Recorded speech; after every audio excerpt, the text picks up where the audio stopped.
Welcome back to Umbrella Rebellion. We are continuing our deep dive into IBLP's Men's Manual. I hope that y'all have been enjoying this series. If you are new here and you have no idea what we're doing, I highly suggest that you go back to the previous videos, either on TikTok, YouTube, or the podcast platforms. I have edited the smaller weekly clips into one episode for the podcast. So if you want to quickly catch up on all the things we have covered so far, a great way would be go to either podcast on YouTube or any podcast platform and catch up on the previous episodes. If you haven't yet followed us, wherever you're listening to us now, we ask that you go ahead and hit that follow button or subscribe button, and we would appreciate you joining our rebellion. Side note, I am working on some different layouts this week because YouTube is the videos are landscape, TikTok, they're vertical. It's really hard to record an episode for two different platforms that have two different setups. So if you have any feedback on the differences for this week's videos, I would love to have your feedback. If you care or don't care if they're vertical or not on YouTube, I would love to know. So with that being said, we are going to go ahead and we're going to move on to our next question in this series. And man, it has been absolutely crazy. So we are now on question number 8. A newspaper should report all the facts it gets because the public has a right to know. I am scared and anxious and kind of wondering where this is going to go. And I'll remind you, I have not pre-read any of these questions or the answers. Let's see what Bill Gothard has to say. Answer for 8 is false. How did I know that was going to be the answer? Let's see how he explains it. Truth out of balance leads to error. Incomplete facts or facts put in a negative light promote false conclusions in the minds of the readers. Detrimental information about people should never be made public until all the facts have been checked out privately. It is never right for a public news media to violate God's moral standards. Wow. I just realized, because obviously I haven't read all of this, that they have verses at the bottom. I know I haven't addressed them for the first 7 questions, but we're gonna address the Bible verses, and I don't know if we even need to go there. You tell me. Let me know if you prefer for me to read the Bible verse or not, because I know it can be super triggering for people, and I don't want to continue to trigger you even more. Okay, I'm going to try and read this fast so we can get through it because it's 6 whole verses. 2 Timothy 3, 1 through 6. This know also that in the last days perilous times shall come. For men shall be lovers of their own selves, covetous, boasters, proud, blasphemers, disobedient to parents, unthankful, unholy, without natural affection, truce breakers, false accusers, incontinent, fierce, despisers of those that are good, traitors, heady, high-minded, lovers of pleasure more than lovers of God, having a form of godliness, but denying the power thereof. From such turn away. For of this sort are they which creep into houses and lead captive silly women laden with sin, led away with divers lusts. Oh my God! This is his verse that he justifies. Let's read the question again. A newspaper should report all the facts it gets because the public has a right to know. And he says no, that they shouldn't. We have to have biased media that only shares one side because there can't be ever two sides to a story. There can never be alternate thoughts and alternate conclusions to any one story. It has to be there's only one truth and you can only report on that truth. Like no news would be shared. No news would be shared. And that is why we have reporters that report things as this is an accusation.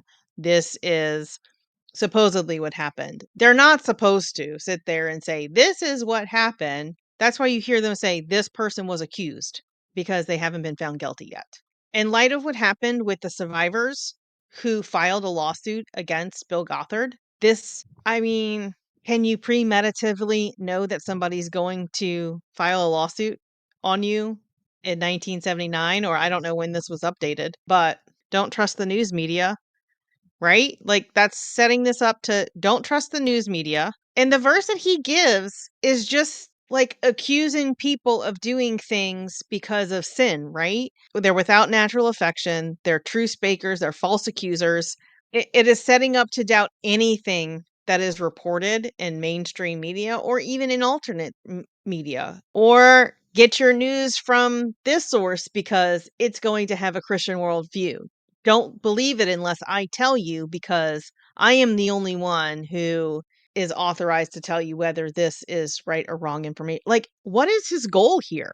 I mean, I think I'm kind of pinpointing it, but what are your thoughts? Like that last verse. Like my mind is just so frustrated right now with this whole thing, considering I added the verses to it, because it makes no freaking sense to use this verse against news reports. The last verse.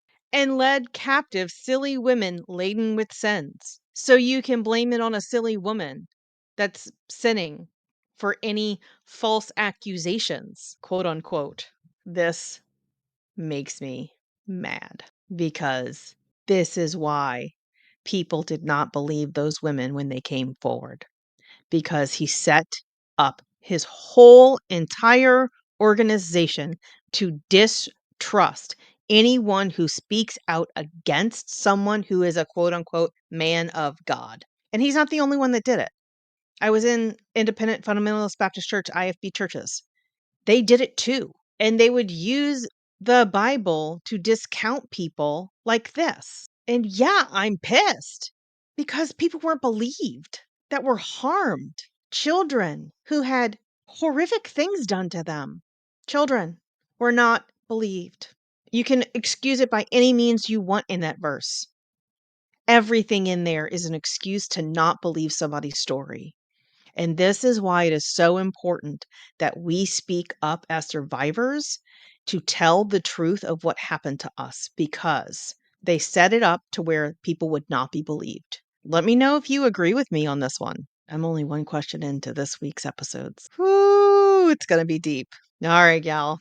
We are going to be addressing the next question. We are on question 17. We are talking about how to understand what is really happening in this complex world. And Bill Gothard is trying to tell us what the Bible really says about how we should navigate the world. And here is an exercise. Have you been deceived?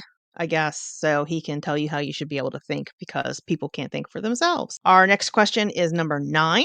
News reporting, like history writing, can and should be done with an objective mind. Let's see what number 9 is. False. No person can truly be quote unquote objective or free from his own bias. In the very reporting of news or history, the reporter must look for certain facts and leave out other facts. He will be influenced by his own experience and philosophy of life. Reporters should use facts to emphasize the truth of God's word, not as neutral information. Do y'all have the same faces I have when I read this stuff? Like, what the? What? So, the Bible verse for this, and y'all again, tell me if y'all want the Bible verses or not, because I think regardless of whether we read them or not, they don't really apply to these anyway. So it's ridiculous. And this is just one verse that he is referencing, John 8:32. And ye shall know the truth, and the truth shall make you free. Gee, he likes that verse, doesn't he? He had that written up there in question number like 7 or something, right? So reporters can't be objective. They have to leave out. Don't you like the way he says that? Oh my God. Like, I can't even with this man right now. They have to look for certain facts and leave others out. That's how you get to rewrite history, bud. That's how you've gotten the whitewashed history that we have today. That is how you tailor news reports to give the message you want, because you have to control the information. Gee, that doesn't seem controlling and culty at all, does it? Man, it just blows my mind. I was a baby adult and I was highly susceptible to a cult like this, because it was like a checklist for ADHD folks of how to live life, and with the desire to live a quote unquote holy Christian life, right? Like, if that was your desire, this is what you would want. It just blows my mind, some of the things that this man was teaching and how it was accepted wildly that this was the correct way to gather your information. This is saying that you had to have somebody feed you information so that it was washed clean through the word of God. Like, do y'all see, like, tell me, am I on track here? Like, because you cannot listen to something and have multiple sides of things. I mean, like, it is, I agree. It's hard to not be biased in news reporting because you have a lot of experience and life experience that shapes your thoughts patterns. I get that, right? But to sit there and say that somebody can't see through the biases of a news, well, again, this is not a political thing. There's biases on both sides, and people are believing everything that they hear, and they're not looking at things objectively and looking at the other side and their arguments and seeing if any of them are valid. For any point in the political spectrum and landscape of the United States today, in today's world, there are many people who will refuse to listen to other people's opinions and other people's perspective of how things are affecting them. And I get it. Some things people believe and think and feel and trust in are harming other people. And as Christians, if you're a Christian out there, do you think that you should believe in things that are harming others? And that's all I'll say about that. I don't even know if I can even respond to this way. I'm trying to keep this apolitical, but this page is making it really hard. Let me spoon feed you the information that I think that you need because you are not intelligent enough to see things for what they are. And that's what that is. That is what that answer says. You need someone to spoon feed you information because you are freaking helpless and incapable. And before I get too off onto a tangent, we are going to go ahead and end this episode. Woo! Keep up looking into these things and exposing what you believed and dismantling it because this is a bunch of hogwash. If someone has not told you today or ever, I am proud of you.